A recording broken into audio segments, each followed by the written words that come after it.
addictions come from a trauma of some Right. sort, whether it's, the stress of school for you, or, somebody's been abused or molested, or, whatever. There's usually something that you can trace back to where you can say, yeah, this caused the addiction.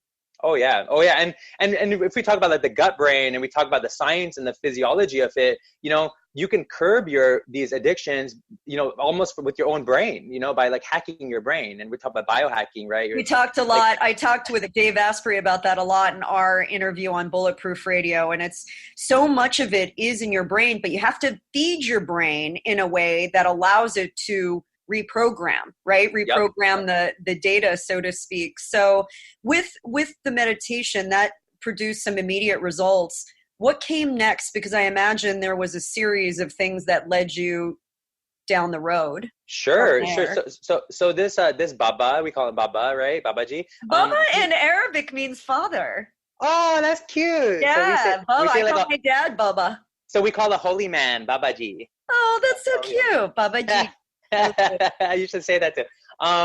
So this Babaji also was like into Ayurveda, and so I was like, okay, like what is this thing? Like I went to med school. You heard about it a little bit at that time. It wasn't Ayurveda is popular now, right? But at that time, it wasn't really big. It's like the mid 2000s.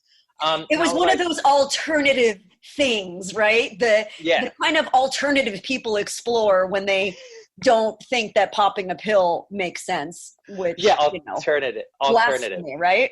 I would say more original, but alternative is fine. So I was like, okay, let me check this out. And I started doing my own self-inquiry, being autodidactic, like, let me actually dive into it the way I learn. Cause I'm a really fast learner. Okay. So I'm like, I don't need an education system to learn.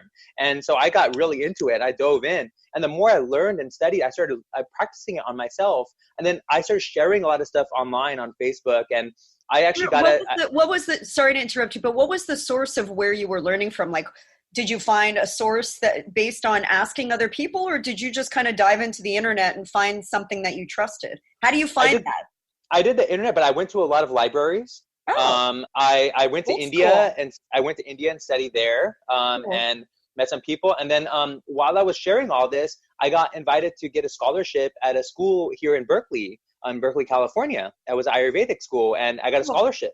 And it was like, whoa, it came out of nowhere. And this whole time while I'm doing this, by the way, I'm still meditating, but I'm like obsessive meditating. Like I'm like, I think at that time, I was probably meditating maybe, I would say maybe like 10 hours a day. Wow. 10 hours a day? On average, yeah. Because I was even waking up at 2 a.m. in the morning and meditating from 2 to 4 a.m. Like I would go to the temple and just do this like mantra. Okay, I have to ask, because you seem like, when you dive into something, you go hardcore. But I mean, do you have to do that? I mean, if that disrupts your sleep, doesn't that disrupt other things? Like, what is the right amount is there a right amount of meditation? It doesn't, no, there's no right amount. What would Babaji say? What about Babaji say? I think, it's up to you. We are our own experiment. Each of us are a human experiment, and so you can test yourself in any way, right? We test ourselves in all kinds of ways with relationships, right? We test ourselves with jobs and careers and all kinds of stuff, right? Yeah. So like for me, this meditation practice was like, whoa, look at what it did to me in like a day. Look what it did to me in 3 days. I'm like, I'm going to go in and see how far I can go, and I apply that with everything I do. If I'm, learning how to code, if I'm creating an app, I'm going to dive in all the way and understand how it works and everything underneath, underneath the cover, how it works. So I wanted to find out what meditation does to me, like how far can I go?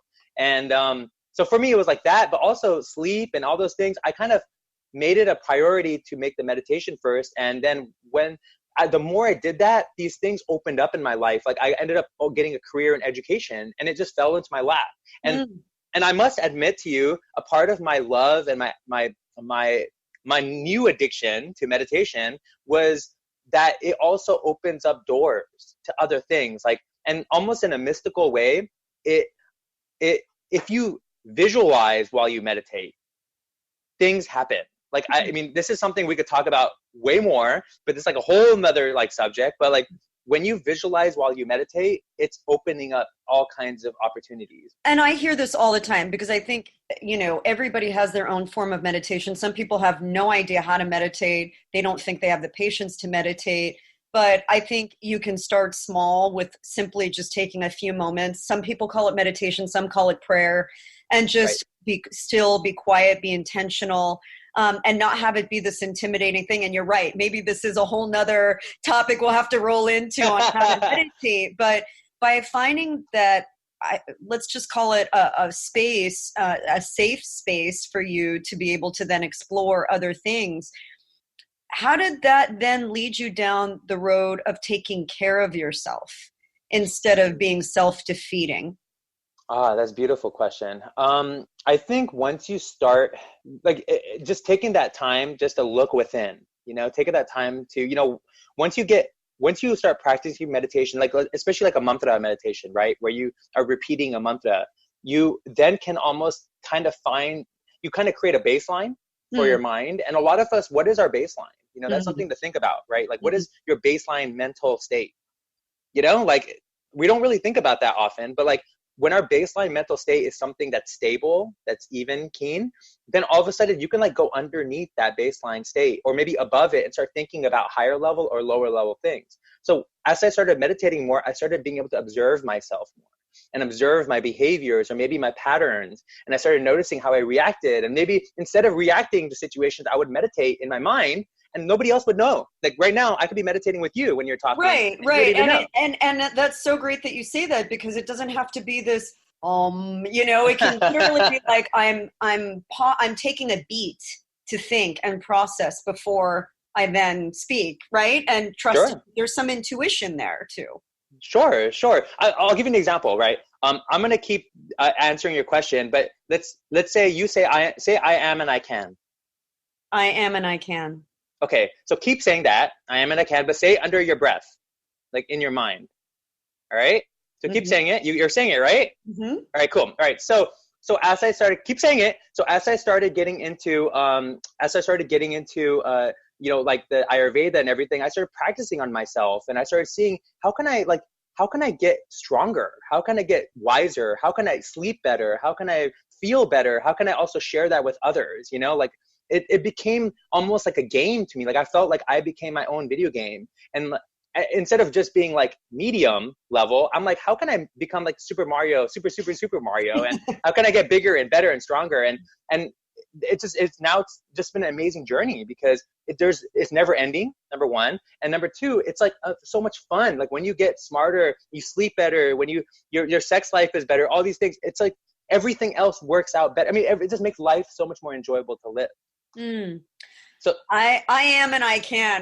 That's going to be I think everybody's mantra should be I am and I can. How simple and how beautiful. And did you hold on? Did you like miss anything I said? No, I didn't miss anything you said. Amazing, right? So yeah. You like that's like a baseline state. No, I think if anything, I heard it louder. Yeah, I really do. I think what you just said like spoke to me in such a way that I understand, and I think that I can say truthfully, I've done my own practice where, about 13 years ago, I started yoga, but like just in the last 6 years, I've gotten much more, more of a student of it, I will say, always nice. Practicing. And part of that is just allowing my brain to slow down. I think when you're a high achiever and you're a doer, it seems lazy to take time to stop. And it's this nonsense lie that we have to get out of our understanding, because in order to learn, you have to take time to process. You can't just be like learning and not taking time to actually process and implement, right?